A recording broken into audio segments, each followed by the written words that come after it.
Hi, my full name is Chaowapong Jarasvaraparn, or you guys can call me Dr. Chao. I'm a pediatric hepatologist from Riley Hospital from children, Indiana University. So today, I would like to thank AIH Association for giving me time to talk with you today. I have nothing to. So let's talk. My talk today is about the natural history and outcomes of autoimmune hepatitis in children. I have nothing to disclose. So we have two objectives that we need to talk today. The first one, we will understand the natural history of autoimmune hepatitis in children. Second one, we will understand the treatment and outcome of autoimmune hepatitis in children as well. So what is autoimmune hepatitis? It occurs when the body immune system attacks the liver, and this can cause inflammation in the liver, leading to the swelling in the liver tissue and damage the liver cells. They have two types of the disease that we can distinguish from the blood testing. The first one we call type 1. It's more common form and is most effective in older children and adults. We distinguish from the blood tests we're gonna see positive ANA and anti-smooth antibody. The type 2 is less common one, and it's effect in the younger children. The blood test we're gonna see positive anti-liver kidney mucosomal antibody. So the blood test is really important for us to tell type 1 or type 2 because they have different characteristics. That's why it's really important for us to know. And again, they can occur either suddenly or gradually. And if you don't treat it, they can have a permanent liver scarring called cirrhosis. And in some severe cases, they can have a liver failure, and some patients need liver transplantation. We will talk later what's going to happen. And in children with autoimmune hepatitis, it's more aggressive than adulthood. And in the previous study, we found that the family history of autoimmune hepatitis, autoimmune disease, is found frequent at 40% of children with autoimmune hepatitis. And 20% of the children with autoimmune hepatitis also have other autoimmune diseases, such as like the thyroid, the GI colon that we call IBD, inflammatory bowel disease, or even though they can go to the joint that we call rheumatoid arthritis. So it's really important to know that they not only involve the liver, they can go any other organs. The incidence of disease, we have one study in Canada, they found 0.23 per 100,000 children, they can have autoimmune hepatitis. And one old study from King College in London, they found that 6-fold increase between 1990 to 2000. So we can see that it's increased a lot in the past, like 90 to 2000, because we are aware of this disease more. And 3/4, they are female. For type 1, they can affect all ages, but they typically have two peaks presentation. The first peak, they present at the childhood, adolescent, that we see in our population, like children. Second one, they peak around 40 years old. For type 1, they are at least 2/3. They present usually during the adolescent, whereas type 2, they present really younger age, like during infancy, which is really rare to see in this period. What causes autoimmune hepatitis? Right now, so far, we cannot pinpoint the cause exactly, but from the previous study that we have so far, we found that it's caused by several factors, such as genetics or environmental factors. What the symptoms? So again, they can be really variety, like they can present with non-specific until like advanced liver disease, which we can see 1/3 at the first presentation. Type 2 is more tendency to present with acute liver failure. That's why it's very important to know which one, type 1 or type 2. Frequent symptoms can be very vague, like fatigue, tiredness, abdominal discomfort, itchiness, or sometimes you can see some yellow skin or eyes called jaundice, enlarged liver, skin rashes, joint pains, Some female teenager can present with the loss of menstrual period as well. Yes, please. So with being pretty well controlled on medication, do you tend to still see symptoms in a lot of kids? Like for instance, my 7-year-old has had autoimmune hepatitis type 2 for 2 years, and he still has a ton of abdominal pain, skin rashes, things like that. So I guess, is that normal? I would say it depends, right? So if the patient, autoimmune hepatitis, they can flare ups, they fluctuate, come and go, come and go. So if you feel like it's relapse, flare ups, they have some symptom, abdominal pain, skin rashes. But the best way we're gonna confirm gonna be blood test to see the liver function, right? To tell it's flare up. Again, it could be any other causes, like sometimes they're on steroid. The side effect, they can have stomach irritation or azathioprine. Those things they have side effects. So to make sure not something else before we gonna blame on autoimmune hepatitis flare-ups. So that's my suggestion. But it's a good question. No, I think if you have question concern, have frequent symptom, you should ask the primary GI and they can check labs or make sure we don't miss anything. And again, sometimes autoimmune hepatitis, they can involve any other autoimmune disease like celiac disease that some kids cannot eat gluten. So to make sure on the mark list, we don't miss those diseases. Okay. All right, that's a good question though. All right, and then these are frequent common symptoms. And the next one, some patients, they can present advanced liver disease that I mentioned before, around 1/3 at the first presentation. So they can see from the abnormal blood vessel on the skin we call spider angioma. Again, we can see jaundice. And some patients who present really severe, they can have some fluid inside the belly we call ascites. The young kids, they can present with the poor growth, easy bruising, bleeding, and severe cases, they can present like acute liver failure, like present with confusion, loss alertness, disorientation called like hepatic encephalopathy, which can develop around 2 weeks to 2 months after the onset. How autoimmune hepatitis diagnosis is, the first of all, we have to check from the lab draw, like the blood testing, and we will see high liver enzymes, and often we're gonna see positive autoantibody or high serum globulins, like the antibody markers we call IgG. The definite diagnosis, we always recommend to get liver biopsy. So it means the children or the kids we're gonna put them on sleep and put the needle in and out to get small liver samples, and we will examine under a microscope. That's the best way to diagnose, and in the meantime, we can assess how much damage in the liver, and we can also how much scar in the liver at that time from liver biopsy. The goal of the treatments, we have 3 goals. The first one, we try to reduce or eliminate the liver inflammation. Second one, we try to induce remission. And last one, we try to prolong life expectancy.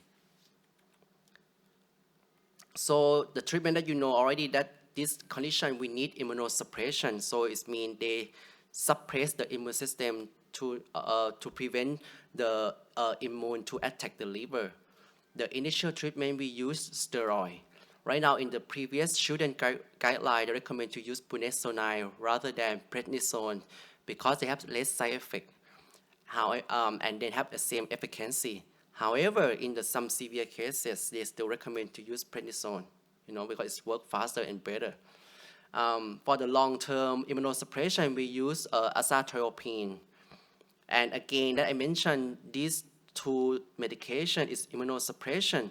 So we require to monitor, check labs very often to make sure they're doing okay. And in the first 6 to 8 weeks of the treatment, we always check lab at least once a week to make sure the liver function going down, and we try to wean steroids slowly to prevent the complication or severe side effect from steroid. And what happens if the patient do not respond to the standard treatments? We have some alternative immunosuppression that we use in children. The first one, mycophenolate, is an oral medication twice a day. We use sometimes if azathioprine doesn't work. Second one, we use calcineurin inhibitors, like we have 2 medication in this class we use often, we call tacrolimus, cyclosporin. These two medications, we can check the blood level, so we can tell it's not too much or not enough medication to treat this condition. And the third one we call rituximab is an infusion.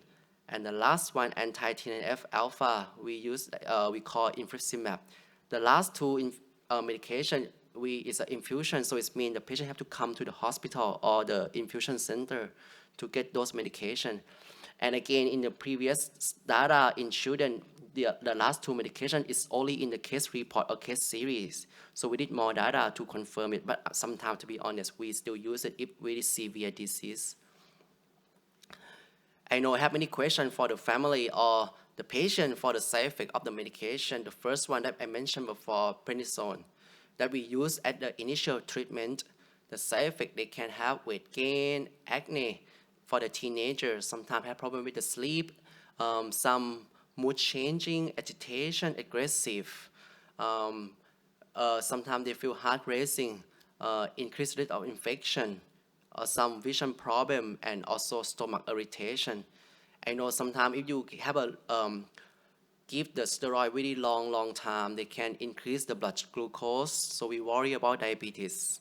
And in the meantime, for the bone health, they can decrease bone density, increase rate of fracture. So we try to win steroid. We don't like to give forever for children. And how about azathioprine? So the side effect, they can have stomach irritation, abdominal pain, nausea, vomiting. Sometimes they can have a hair change color or hair loss that can see sometimes. Lost appetite, fatigue, mouth sore, ulcers, and increased risk of infection. What is the long-term outlook for the children with autoimmune hepatitis? Generally, they have a good response to the treatment, and in most of cases, they under control with the medication. But again, it's not curable.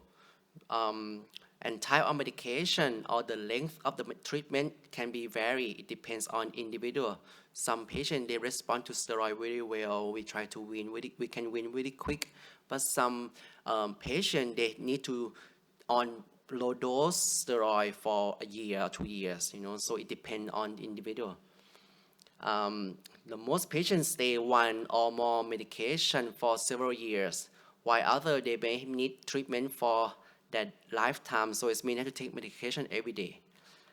The goal, so we try to decrease inflammation, right? So sometimes some patients have severe inflammation and they don't control very well with the medication. They might need the liver transplantation in the future.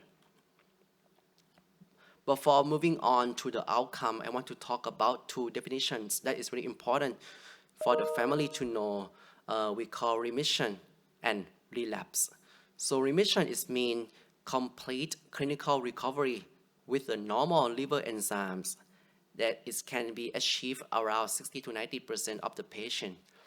Criteria definition of remission, they have 4. So the one, they have to be normal IgG level, it's like the globulin level. Second one, normal liver enzymes. The third one, negative or very low titer autoantibodies. And lastly, it's really important, we need to get liver biopsy to see the resolution of inflammation. So relapse means they increase liver enzymes after remission has been achieved. So we see sometimes around 40%, especially when the teenager or adolescent who doesn't take medication, like non-compliance, non-adherence, so increased risk of the relapse.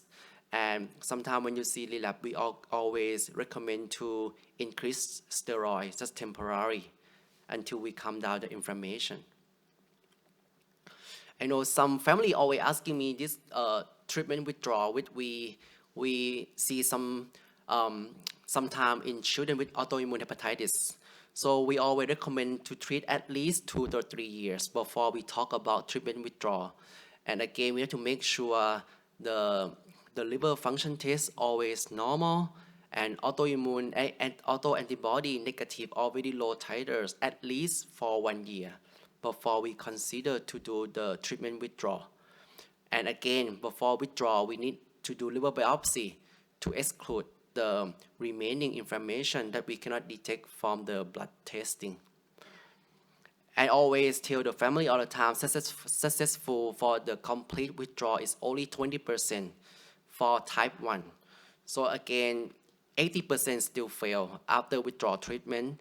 That's why it's really important after we do withdrawal, we need to check lab very often to make sure we don't have relapse. And if they have relapse, we have to start the medication right away. I always against for the type 2 to do the withdrawal treatment because they high risk for the relapse and more refractory.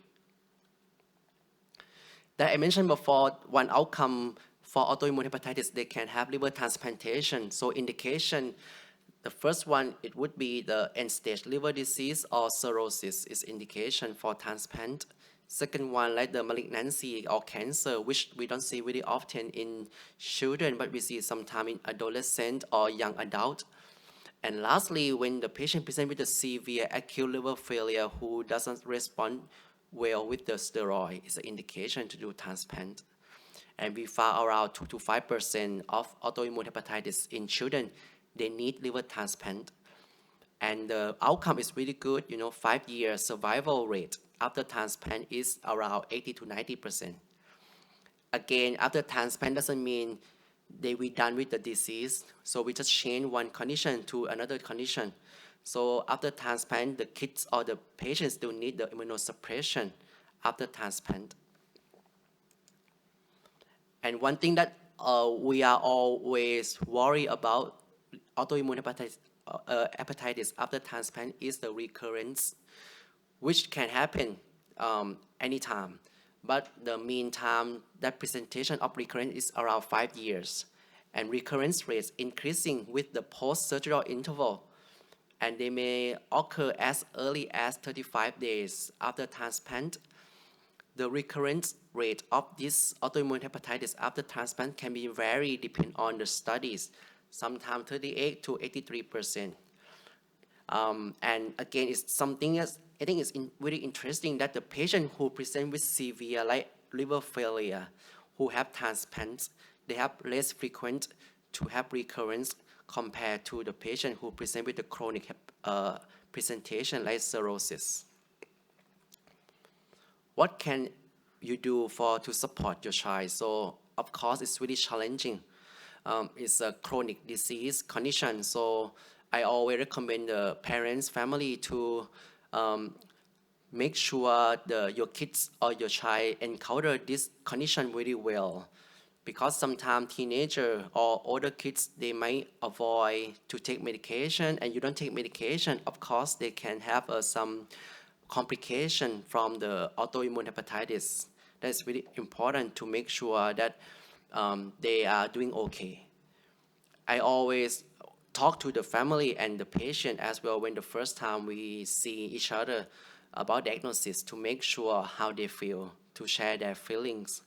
If the family notice that your kids have some feel sad and anxious or lack concentration at school or hobbies, so it's really important to talk to the school teacher to make sure they are doing okay.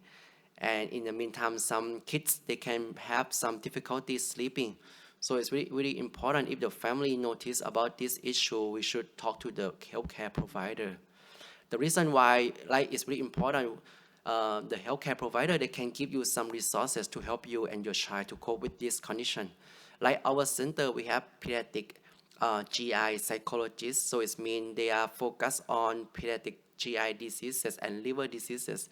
So they really helpful if we refer to see a psychologist to help the kids and the family to cope with this condition.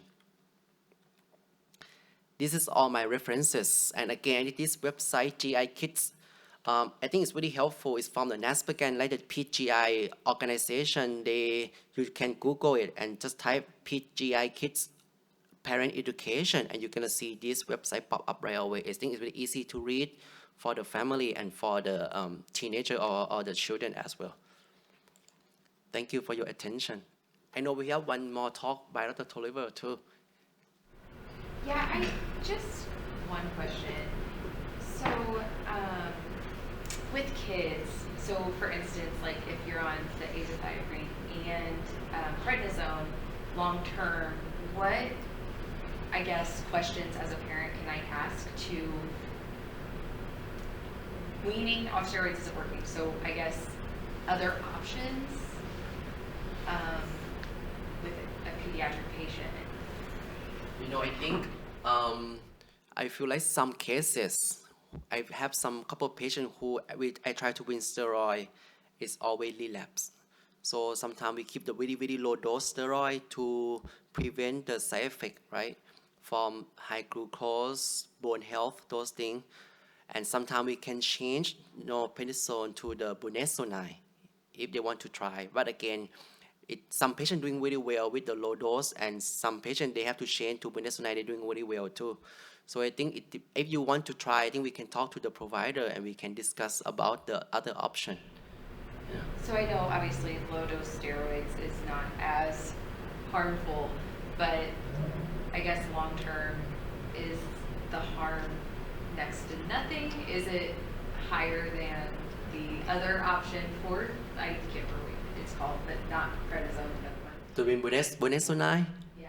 Yeah. So, like a low dose of that, is that better than low dose prednisone? I would say budesonide is safer, right, than the prednisone if you talk about the side effect, because they have less side effect. But sometimes when they have a severe disease, like they present with very high liver function test, but sometimes budesonide they don't work really well.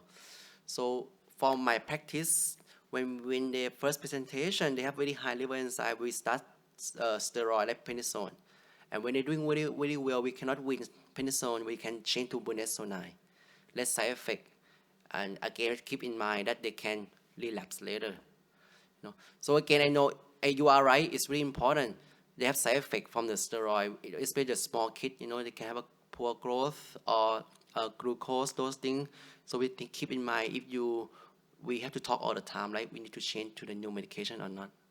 Well, especially like we're now experiencing adrenal insufficiency, like secondary to the long-term steroids. So I guess that's why I'm more concerned with it. Yeah, I think if you can talk to provider and we can talk about budesonide, another option. I do believe they have less side effect for adrenal insufficiency, so that's a good point as well.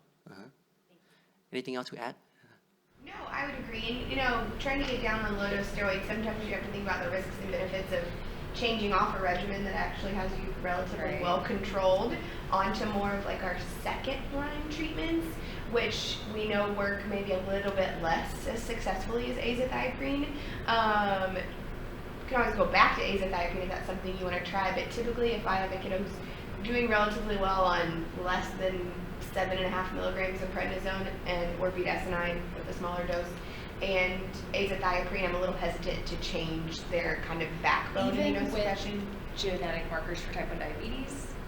Yeah, so in that case, I would probably think about using budesonide. Because but that's where we're at. That's why I'm like, yeah, he's got a lot of stuff going on, and he's type 2. Yeah. So you're definitely going to have a little bit harder of a time getting off medications, obviously.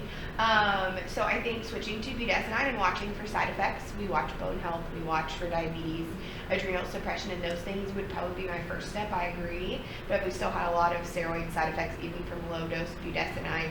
Switching to one of the second or third line agents could be considered. But even in that case, sometimes we use prednisone with those too, or a steroid. So it can be a little tough in some of those situations. Thank you guys. Sorry. Oh, it's okay. You're the only one here, so you can ask us all the questions. Yeah, you can ask all the questions you have today. It's very specific questions.